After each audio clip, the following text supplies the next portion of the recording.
Oi, gente, tudo bem? Então, a gente está num momento falando tanto e ouvindo tanto falar sobre democracia e sobre fascismo, que eu resolvi, então, ir atrás, né?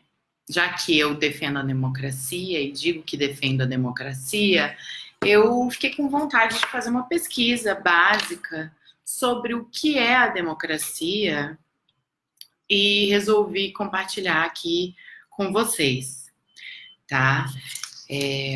Porque eu acho importante a gente retomar esses conceitos de vez em quando, principalmente nesses momentos históricos, onde essas questões estão tão em voga, para poder saber realmente do que a gente está falando e quais são as práticas, né, que dizem respeito de fato a isso que a gente está falando e que a gente propõe defender. Então, a democracia é um conceito que nasceu nas cidades-estado da Grécia Antiga. Em grego, demo significa povo e cracia, governo. Então, a democracia é o governo do povo, tá?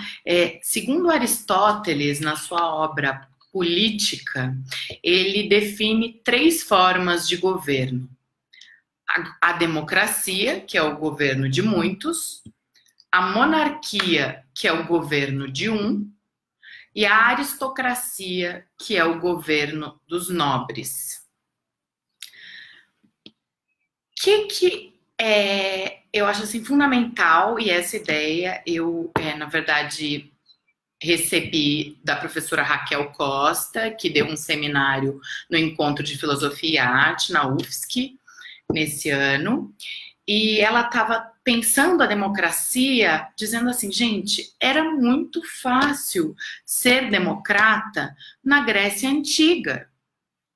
Por que era muito fácil exercer a democracia na Grécia Antiga? Porque na Grécia Antiga, a democracia ela era exercida da seguinte forma. Todos os cidadãos da cidade-estado se reuniam em assembleia para decidir sobre os destinos da polis. Só que quem eram os cidadãos naquela época? Apenas os homens ricos, só. Eram excluídas as mulheres, eram excluídos os estrangeiros e eram excluídos os escravos.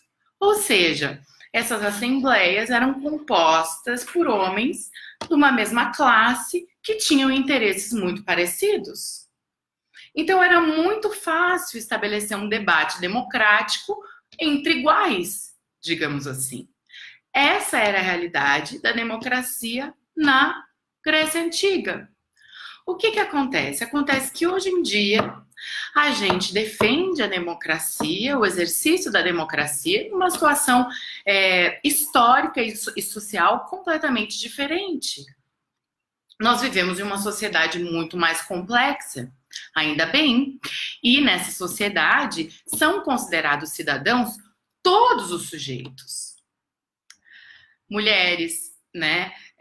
Pessoas ricas, pessoas pobres, pessoas das mais diferentes raças, todos dentro digamos, da teoria democrática, são cidadãos e merecem ter a sua representatividade na polis. Tá? Então, na democracia, na contemporaneidade, é muito mais complexo o exercício da democracia, muito mais difícil. E aí nós temos, muito diferente do que na Grécia Antiga, uma democracia representativa. Ou seja, como nós somos muitos, nós não podemos todos sentar numa mesma assembleia para discutir as questões que são de interesse coletivo. Então, nós elegemos representantes que irão para a assembleia discutir essas questões. Por isso, é a democracia representativa. Qual que é o problema, né? Claro, tem muitos problemas, mas eu vejo a princípio 2. O primeiro é que é muito difícil, não é nada fácil, você discutir ideias com pessoas radicalmente diferentes de você.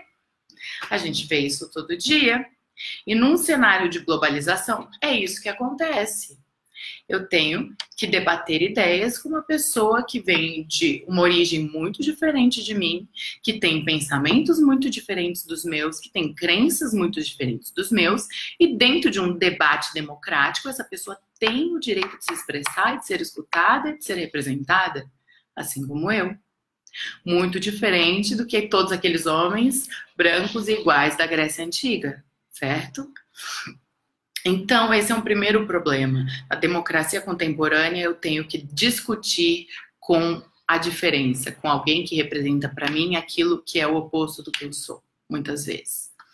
O segundo ponto que eu vejo que é problemático é a questão da representatividade, ou seja, as pessoas não sentam e não dedicam seu tempo para debater as questões que lhes são de interesse coletivo, porque elas elegeram alguém, né, que são os políticos, que vão ter esse papel e que vão fazer isso por elas.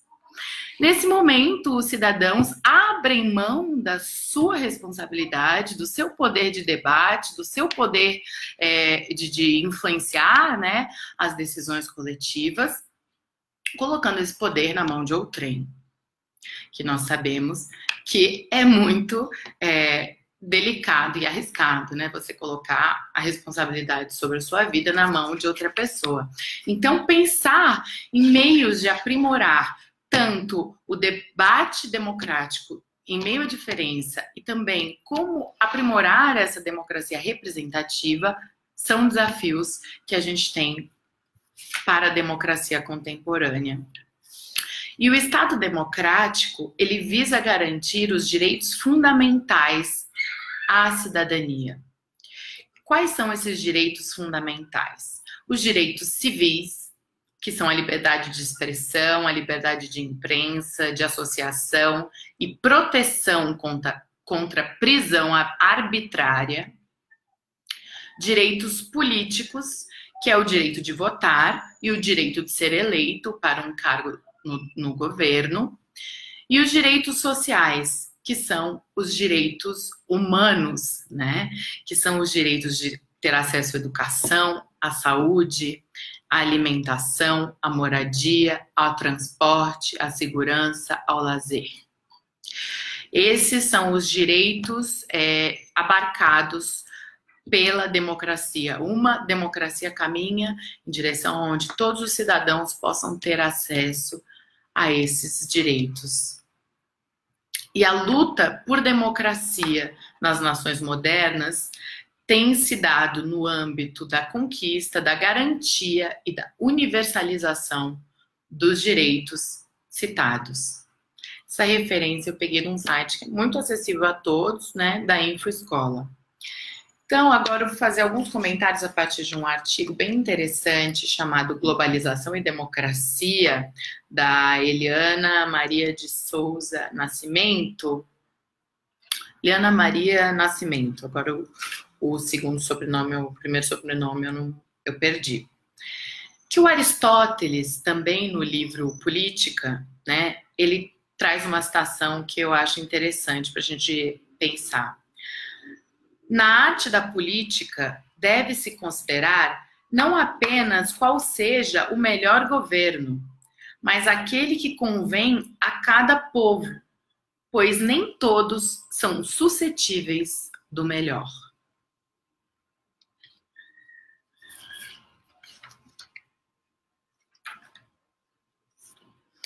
E a gente vê, né, que nesse difícil exercício da democracia na contemporaneidade, em um mundo globalizado, onde pessoas de culturas diferentes têm que conviver, têm que dialogar e têm que encontrar saídas comuns dentro de perspectivas tão diversas, né? Que é um desafio enorme, mas o que seria da vida sem desafios enormes, né? E a inteligência humana está aí para isso, a gente já avançou tanto em tantos sentidos, né? Então, nesse desafio que é o desafio da sobrevivência da democracia na humanidade, a gente vê que há, ao longo da história, uma tensão entre regimes democráticos e regimes autoritários. Existe mesmo aí um movimento de alternância, né? A democracia, ela se sustenta com todas as suas dificuldades, com toda a sua incompletude, com todas as suas imperfeições que são do humano, né? E aí chegam momentos na história onde as pessoas escolhem por regimes autoritários, né? E é isso que é importante a gente frisar. As pessoas escolhem, os cidadãos escolhem esses regimes, né? Eles não são simplesmente impostos à sociedade, mas a sociedade, ela escolhe e ela legitima os regimes autoritários.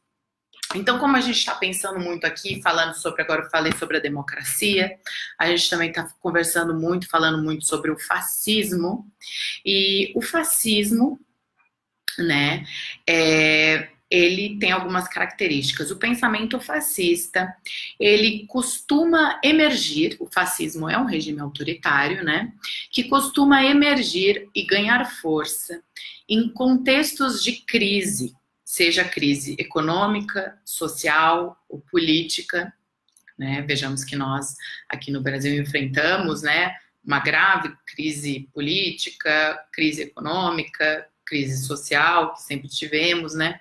Então, então esse regime, o fascismo, ele se apresenta como a única solução, né? E como uma solução radical para lidar com esses problemas e com essa crise, com essas crises. Então, uma citação: mobilizando os sentimentos legítimos de sofrimento e injustiça, o fascismo impulsiona e enfatiza a ideia de que o grupo que defende é vítima de uma situação que precisa ser revertida. Como toda vítima tem um algoz, o fascismo aponta um inimigo a ser exterminado. Então, um grupo ou um coletivo de pessoas, ele passa a representar aquele algoz, aquele responsável por todos os males de uma sociedade. A gente sabe que, por exemplo, o problema do Brasil com relação à corrupção é um problema estrutural, né? É um problema histórico. É um problema que está infiltrado na cultura brasileira e que, por mais que tenha sido expressivo ao longo de uma gestão, de um partido, etc., ele não pode ser isolado e colocado como responsabilidade máxima daquele partido. Mas nós vemos que tem esse movimento, que esse movimento está acontecendo na sociedade brasileira, né? Então, as características do fascismo. Primeira característica, valoriza o nacionalismo. Segunda característica, o totalitarismo. Terceira característica, o militarismo. Acredita no uso da violência e faz pesados investimentos em armamentos e em tecnologias de guerra, muitas vezes deixando de investir em outras áreas que também são importantes. Quarta característica, uma obsessão com a segurança nacional. O fascismo utiliza o medo como instrumento, onde a população ela é levada a se sentir cada vez mais insegura e é preparada para conflitos armados. Quinta característica do fascismo é o desprezo pelos direitos humanos. Nos regimes fascistas, o desprezo pelos direitos humanos é transmitido para a população, que passa a concordar com ações como execuções, torturas, prisões arbitrárias e etc. Sexta característica, desprezo por intelectuais e por artistas, aqueles que costumam a ser os críticos da sociedade, as pessoas que questionam, né, e que colocam outras visões que não a visão dominante. Sétima característica, o controle da mídia e censura. E oitava característica, o uso da religião como forma de manipulação social. Então, é claro que o fascismo que existiu na Europa no século XX não será o mesmo que possivelmente acontecerá, o que acontece no Brasil no século XXI, né? Assim como a democracia que existia na Grécia antiga não é a mesma que nós temos hoje no mundo. Ou seja, os fenômenos históricos, eles se transformam, assim como as pessoas se transformam ao longo do tempo. Mas nós não podemos negar, né, muitas características em comum com o que nós estamos presenciando, né, atualmente. Então, eu quis trazer esse debate da democracia, em defesa da democracia, e problematizando também, né, algumas questões com relação às nossas práticas democráticas, porque a gente defende a democracia, então eu acho que essa democracia ela tem que ser fortalecida no nosso dia a dia, de diversas formas, e eu acho que uma maneira da gente fortalecer o exercício democrático é a gente se propor a dialogar com os diferentes.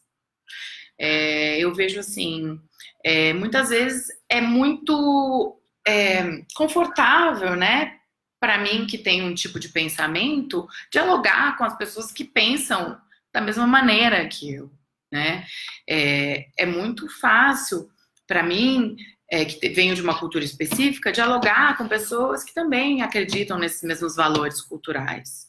O difícil no exercício democrático é dialogar e encontrar saídas comuns com pessoas que pensam muito diferente de mim.